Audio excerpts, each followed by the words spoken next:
మగువ ఛానల్కు స్వాగతం. ముందుగా ప్రేక్షకులందరికీ అంతర్జాతీయ బాలికా దినోత్సవ శుభాకాంక్షలు.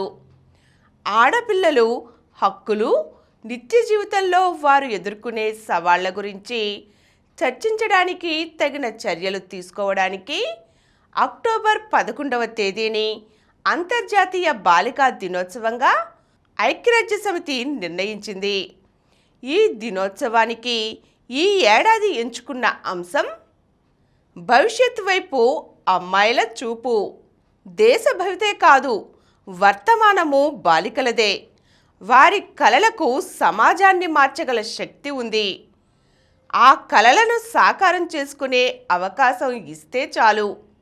బాలికల సాధికారత ఒక లక్ష్యం మాత్రమే కాదు, సమానత్వ సాధనకది ముఖ్య అవసరము. మన దేశమే కాదు, ప్రపంచ దేశాలన్నీ ఇప్పుడు బాలికా దినోత్సవాలను నిర్వహిస్తున్నాయి. వాటికి ఏటా ఒక థీమ్ని ఇస్తూ దిశానిర్దేశం చేస్తోంది ఐక్యరాజ్య సమితి. టీనేజ్ బాలికల భౌతిక, మానసిక, లైంగిక పునరుత్పత్తి, ఆరోగ్య సంరక్షణకు నిధులు కేటాయించడం ద్వారా భవిష్యత్తులో ఆర్థిక, సామాజిక వివిధ రంగాలలో పదింతలు లబ్ధి పొందవచ్చునని అధ్యయనాలు చెబుతున్నాయి. ఈ నేపథ్యంలో ముఖ్యంగా 5 ప్రధాన రంగాల ద్వారా వారి సాధికారతకు కృషి చేయాలని ఐక్యరాజ్య సమితి సభ్య దేశాలకు పిలుపునిచ్చింది. 19 ఏళ్లలోపు అమ్మాయిలు ఆరోగ్యం, పోషకాహారం, చదువు, హింస నుంచి రక్షణ, స్వేచ్ఛ, ఈ 5ంటిని అత్యవసరంగా పట్టించుకోవలసిన అంశాలుగా ఎంచుకుంది. తల్లి బిడ్డ ఇద్దరూ పిల్లల లెక్కలోకి వచ్చే పరిస్థితి ఈ 21వ శతాబ్దంలో కూడా కొనసాగడం అత్యంత దారుణమైన విషయం. 10-19 ఏళ్ల మధ్య వయసు పిల్లలు అత్యధికంగా ఉన్న దేశం మనది. అలాంటి చోట టీనేజీ అమ్మాయిల్లో 8% తల్లులుగా, గర్భిణులుగా ఉన్నారని 5వ జాతీయ కుటుంబ ఆరోగ్య సర్వే పేర్కొంది. 4 నెలల వయసులో తనకు చేసిన పెళ్లిని రద్దు చేయమంటూ 20 ఏళ్ల యువతి కోర్టుకు వెళ్ళి న్యాయం సాధించింది. ఇప్పటికీ ప్రతి 4 వివాహితుల్లో ఒకరు బాలికా వధువేనన్నది చేదు వాస్తవం. ప్రపంచవ్యాప్తంగా ఏటా 2 కోట్లకు పైగా అమ్మాయిలు 19 ఏళ్లలోపే గర్భం దాలుస్తున్నారు. వారిలో సగానికది అవాంఛిత గర్భమేనంటోంది ప్రపంచ ఆరోగ్య సంస్థ. ఏటా కొత్తగా హెచ్ఐవి ఇన్ఫెక్షన్ సోకుతున్న వారిలో 90% మంది కౌమార బాలికలే. ఈ నేపథ్యంలో సర్వైకల్ క్యాన్సర్, హెచ్ఐవి లాంటివి సోకకుండా నివారణ చర్యలు చేపట్టాలి.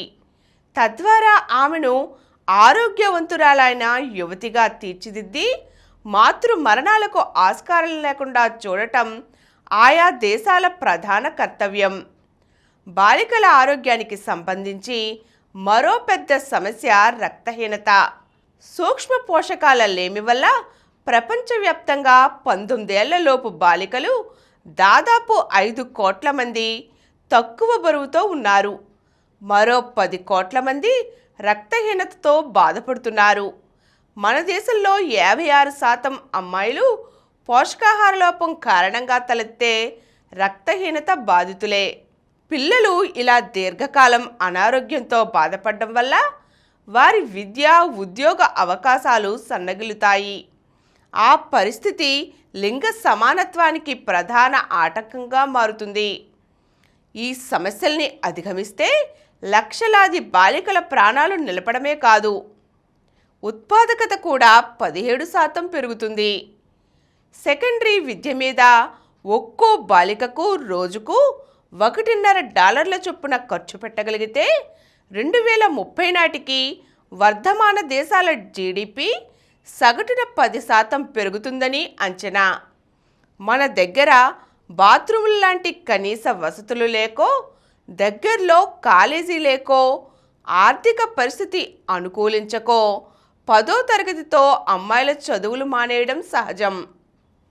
బిడ్డల్ని కనడానికి ఒకరు ఇంటి పనులు చేసి ఊరికి దూరంగా ఉన్న కొండ కింది నుంచి నీరు మోసుకురావడానికి మరో 2, మొత్తం 3 పెళ్లి చేసుకోవడంలో తప్పు లేదని భావించే పురుషులున్న దేశం మనది.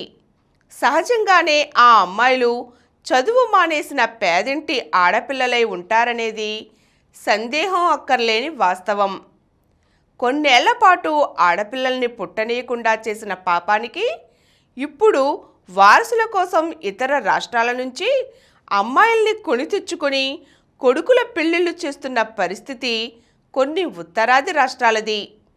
ఈ పరిస్థితుల్లో సెకండరీ విద్య ఒక ఏడాది పెరిగినా స్త్రీ శిశు ఆరోగ్యాల మీద ఎంతో ప్రభావం పడుతోందనేది యునెస్కో అంచనా. తల్లులందరూ సెకండరీ విద్య పూర్తి చేసినట్లయితే టీనేజీ ప్రెగ్నెన్సీలు 90%, 5 ఏళ్లలోపు శిశు మరణాలు 61% తగ్గేవనేది కూడా యునెస్కో చెబుతున్న అంచనాయే. అమ్మాయిల సెకండరీ విద్య ఒక్క ఏడాది పెరిగితే వాళ్ల సంపాదన 25% పెరుగుతుందని ప్రపంచ బ్యాంక్ నిపుణులు చెబుతున్నారు. జెండర్ కారణంగా అమ్మాయిలు హింసకు గురవడం అన్ని దేశాలలోనూ ఉంది.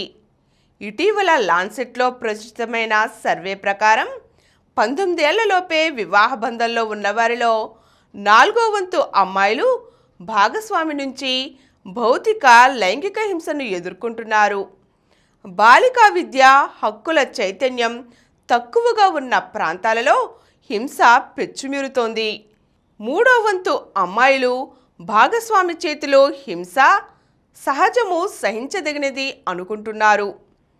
ఈ ధోరణి మారాలంటే తల్లిదండ్రులకు కౌన్సిలింగ్ ఇవ్వాలని, మంచి కౌన్సిలింగ్ వల్ల అమ్మాయిల మీదే కాదు మొత్తంగా పిల్లలు, స్త్రీల మీద హింస తగ్గుముఖం పడుతుందనేది పలు అధ్యయనాలు నిరూపించిన వాస్తవం. బాలికల హక్కుల పరిరక్షణకు ఏ రంగంలోనైనా అవకాశాలను అందిపుచ్చుకొని వారు భవిష్యత్తును తీర్చిదిద్దుకోవడానికి ప్రధానంగా కావలసినవి ఆర్థిక అండదండలు. దానికి తోడు ఆమె కోరుకున్నది చదువుకునే స్వేచ్ఛనివ్వాలి. నాణ్యమైన విద్య, కాలానుగుణమైన నైపుణ్యాలను అమ్మాయిలకు అందుబాటులో ఉంచాలి. ఈరోజు మనం అమ్మాయిలే రేపటి భవిష్యత్తు వైపు అమ్మాయిల చూపు అంతర్జాతీయ బాలికా దినోత్సవం సందర్భంగా అమ్మాయిల భవితవ్యం గురించిన అనేక అంశాలు తెలుసుకున్నాం కదండి. మరో చక్కని అంశంతో మళ్ళీ కలుద్దాం. ఈ కార్యక్రమం మీకు ఎంతో నచ్చింది కదా. ఇటువంటి మరిన్ని వీడియోల కోసం అనతి కాలంలోనే 20 కోట్ల వ్యూస్ సాధించిన సమరం ఛానల్ సమర్పించు సమరం మగువ ఛానల్కు సబ్స్క్రైబ్ చేయండి, లైక్ చేయండి, మీ ఫ్రెండ్స్కి షేర్ చేయండి. అలాగే ప్రక్కనున్న గంట సింబల్ని ప్రెస్ చేయడం మర్చిపోకండి. Please download Samaram Channels app from Google Play Store and watch your favorite channels. Click the bell icon and subscribe to the channels.